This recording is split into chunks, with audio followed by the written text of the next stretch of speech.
ఈ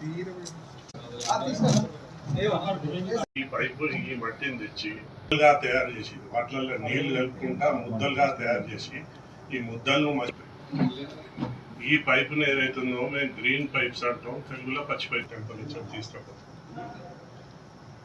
తీసుకపోతే ఏమవుతుంది, ఈ మట్టి మొత్తం కరిగిపోతుంది. ఎట్లయితే మనకు ఇనుము కరిగి ఎర్రగా కనపడతా చూడండి, సేమ్ ఈ పైపు కూడా అట్లే కరిగి ఎర్రగా అయిపోయింది. వీటిని నాశనం చేయలేము. అట్లీస్ట్ 150-200 సంవత్సరాల వరకు అయితే ఇవి నాశనం కావు. మలమూత్రాలలో ఏదైతుందో ఎక్కువ ఉండేది ఆమ్ల గుణం లేకుంటే క్షార గుణం, యాసిడ్ ఉన్నదో ఈ పైపులు తినేస్తుంది. వేరే పైపులు తినేస్తుంది. మట్టి పైపులు ఏదైతున్నదో వీటికి రెసిస్టెంట్, 100% రెసిస్టెంట్.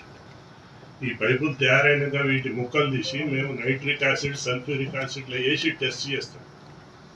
టెస్ట్ చేస్తే కూడా ఈ మాత్రం కూడా కరగదు.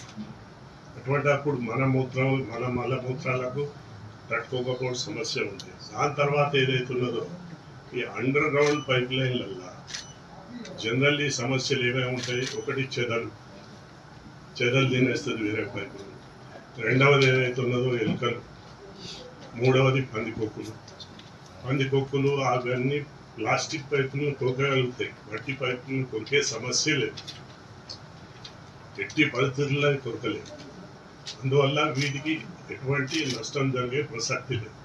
మూడవది ఏదైతున్నదో అప్పుడప్పుడు ఏమవుతాయి, పైప్ లైన్లు డ్యామేజ్, అది స్టాక్ ఏమంటారు చేస్తారు, బయట నుంచి కట్టెలు పెట్టి గుద్దుతారు, లేకపోయిందంటే ఒక మషిన్ పంపి రాడ్లు పెట్టి లేకుంటే కంకా బొంగులు పెట్టి గుద్దుతారు. ఈ పైపులు తట్టుకుంటే వేరే ప్లాస్టిక్ పైపులు అయితే పలిగిపోయి అక్కడి నుంచి ఏదైతున్నారు ప్లాస్టిక్ పైపుల నుంచి వచ్చిన మలమూత్రం యొక్క నీళ్లు భూమిలోకి పోయి తర్వాత మన బోర్లలోకి వచ్చి మన ఆరోగ్యాలు పాడైతే వాతావరణం కాలుష్యం. ఇంకోటి ఏంటంటే ప్లాస్టిక్ స్వతహాగా కాలుష్యం చేసేది, మట్టి అనేది ఏదైతే ఉన్నదో కాలుష్యం చేసేది కాదు.